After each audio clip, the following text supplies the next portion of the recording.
All right, Gary, who doesn't feel like I'm flat here. Earth is important? Who doesn't feel like flat Earth is important? Hmm. Okay, so Okay. you know that I have a bona fide flat earther right next to me, and you know I'm one myself.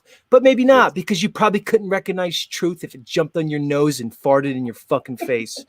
All right, so you tell me why you don't think flat earth is important. Thank you for coming up. Now spill the beans.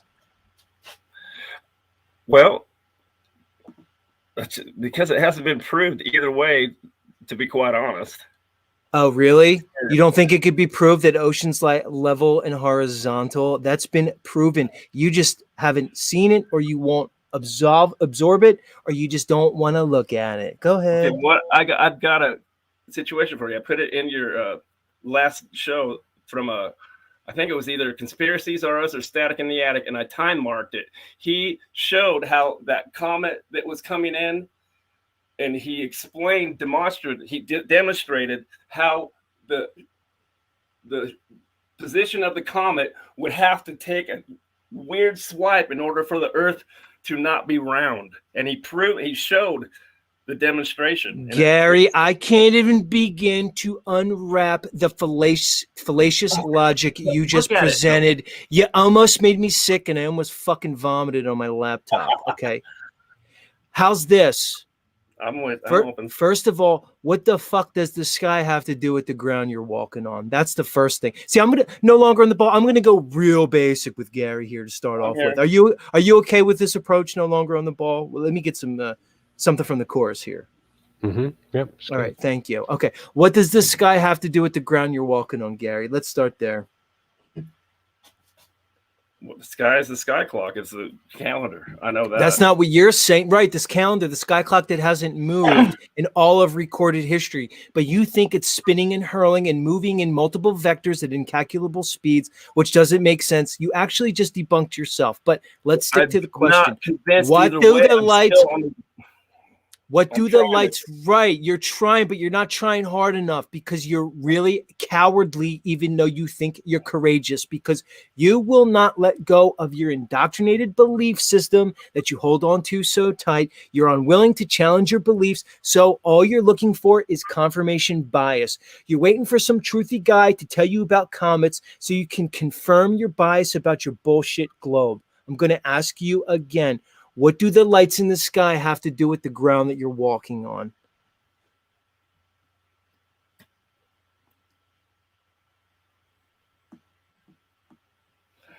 The lights in the sky tell you of what's to come, and it's information. It gives you where you are in the year. It lets you know.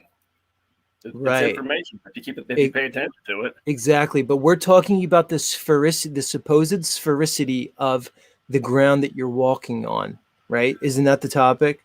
So I'm asking you, if we want to talk about the shape or the topography of the ground that you're walking on, why is it that everybody always tries to bring me to the sky and ignore the very thing we're talking about? Because the sky surrounds us.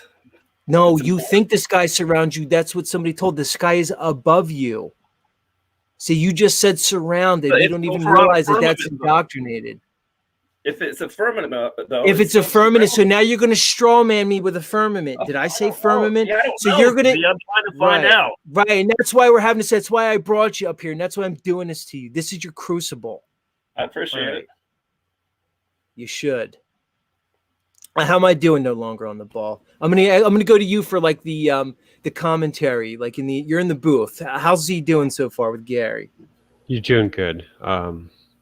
Yeah, you're right on it. You're right on topic there with the why does the sky matter if we're on a flat Earth? Right. What's that have to do with it? Right, because everybody wants to jump to the sky because that's easy to do, because you're ignoring the things that I'm going to try to lead you to here using logic. All right. Now, let me ask you something about this ground that you walk on, okay? Gary, have you ever taken a long distance trip? Like, okay, I'm going to tell you something, Gary. When I was 21 years old, I got on my bicycle and I rode from New Jersey to California. I went from the Atlantic to the Pacific on a bicycle by myself. Have you ever done anything like that, or even in a car? I hitchhiked down to Costa Rica from San Diego when I was a teenager. You went to from San Diego to Costa Rica. Yeah, surfing. All right. So what is that? Maybe 800 miles, maybe 1,000? Yeah. All right. Let's call it 1,000. Now, when you hitchhiked in 1,000 miles, you got in a car and you just went 1,000 miles. You ended up in Costa Rica. All right. Eventually, yes.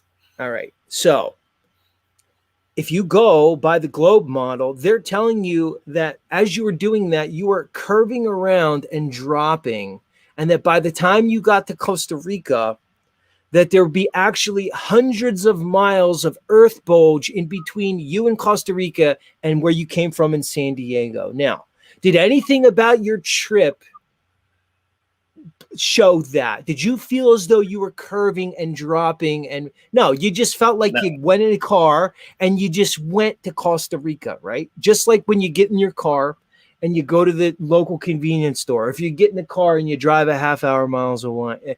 But at some point, they're telling you that as you're doing that, you're curving around on the outside of a ball, even though nothing in your experience shows you that. And this is the point I'm trying to get to you, Gary, is that nothing in our human experience is observed or demonstrated in their model. When you go outside and your feet are on the ground and you are firmly established and you are firmly balanced on that ground and you look up, you see a sky moving above you. You see the sun come and go. You see the moon come and go. You see the stars come and go. All the while, you are not sensing movement and you are observing a moving sky.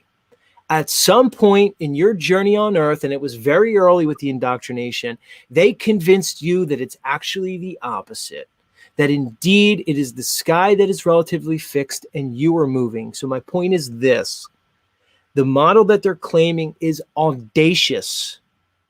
The model that they're claiming is grand. Therefore, the burden is on the ones making the positive claim, especially such an audacious claim, to prove it. If you try to prove their claim, Gary, you will find very quickly that there is indeed no proof, and that in fact all proof points to a topographical plane where oceans lie level and horizontal always. Okay? Now, my chat wants me to present this argument to you, but in the form of a song. They feel like it'd be more effective. But I'm going to forego that since I already just sang. All right. Now, so I'm going to say to you, before you start talking to me about what I think about the sky and the firmament, and before you try to straw man me into a model that you think that I adhere to, I'm going to ask you, I want your top 3 proofs that you live on a globe that's orbiting the sun in the vacuum of space. Go ahead.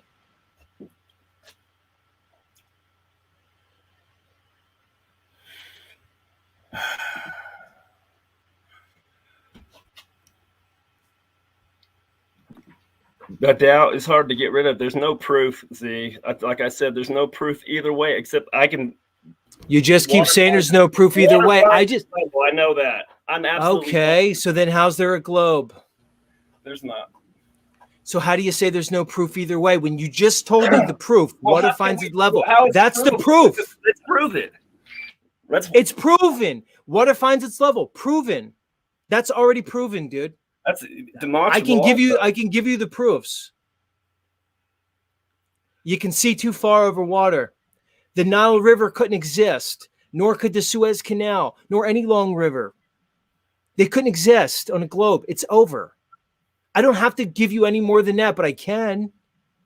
I can talk about how far I can change. I realize that. We're not talking about the stars. We're talking about the ground. Oh, you went to the stars again. I'm talking about the ground that you live on. But it's all part of the fucking same thing. You don't know what the sky is. See, that's your thing. You want to know everything because you probably are a control freak in your life and you probably don't know it because you want to have an answer to every little thing. Can you live in a world? Okay, well, I'm exercising that demon from you because can you live in a world where you don't know every little thing? Because science and scientism and this culture is going to tell you that they have answers for things that they do not, because they're not demonstrated. Therefore, they're not true. So the reality is that water, large bodies of water, are provably level and horizontal at great distances, okay? Distances that exceed the proposed maths given by their supposed science, all right? That is beyond reproach. Gary, their best argument was boats over the horizon, all right? And if you want to give it to the Greeks, if they did postulate a ball in BC, okay, I'll give it to those Greeks.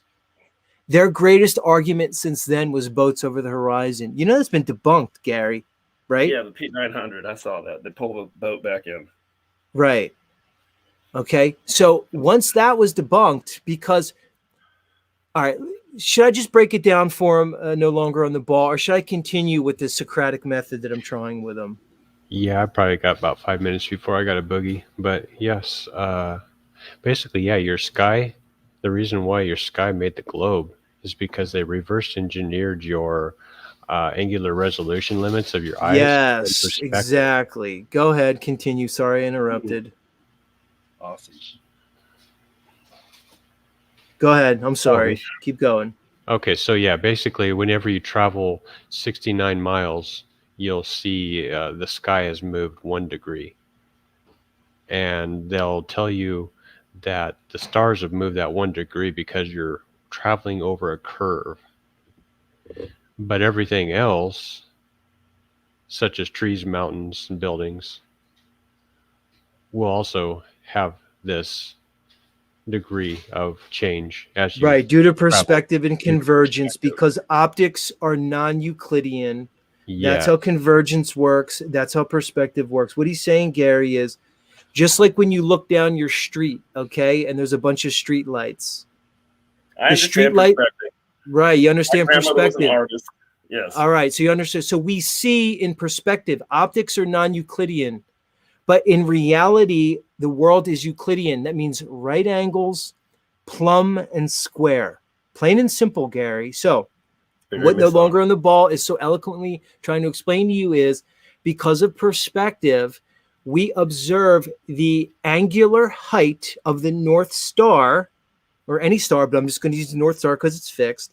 The angular height of the North Star changes when you move due to your perspective, just like everything changes when you move due to perspective. Like when you use a sextant.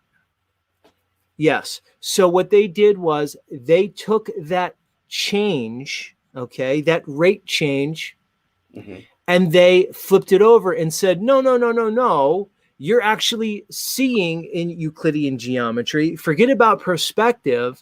And it's because the Earth is curving, okay? So what they did, they reverse engineered our perspective on the stars to lie and create a radius of 4,000 miles of this supposed sphere that is unevidenced and doesn't exist, all right? Like Gary said, they just inverted the math. Plain and simple, dude. And the reality is, like I'm going to say to you, none of that really matters because the model is impossible based on physics. All right. We're just giving you the next level because your mind is going to want to keep reaching for the stars because you think their math lined up with the stars. Gary, do you know? See, all these people tell me, oh, well, the heliocentric model predicts eclipses. Z, don't you know it predicts the heaven? And I say, no. Don't you realize that the eclipse cycle is based on what's called the Zero cycle, which was discovered by the ancient Chaldeans many thousands of years before Christ? They knew the heavens better than we do before anybody was even talking about a globe. It's a joke. And I'm done with this conversation because now I'm just over it. So final thoughts, Gary. Final thoughts, no longer on the ball. I'm moving on. I'm convinced. But the doubts that keep coming in are just hard because I like to know the information and the information makes sense. But The logic of flat Earth supersedes all that bullshit. You're right. It's just like, Gary, if you just apply logic to your world, you'll understand what's going on here. Everybody just presupposes the model that they try to defend. All right. When you clear your mind of the indoctrination and you examine this world, you find that it's very simple, dude. You're looking too hard. What do I always say, Gary? The truth is simple. The lies are complex. We live in a simple world. You look in the stars, the sky above you move. The sky above you appears to move because the sky above you is moving. It's plain and simple. Somebody tried to use a Luciferian satanic inversion to control your mind for a particular reason to convince you otherwise. It's sick and disgusting. All right, guys, get out of here. Gary. Come up again, Gary. All right, just come up. Thanks. We'll work about through last this. Time also. Huh?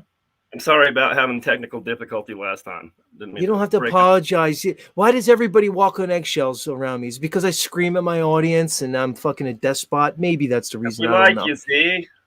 All right. I like you too, Gary. Come up. We'll talk more about this. This was a good conversation, man. Thank Much you. love.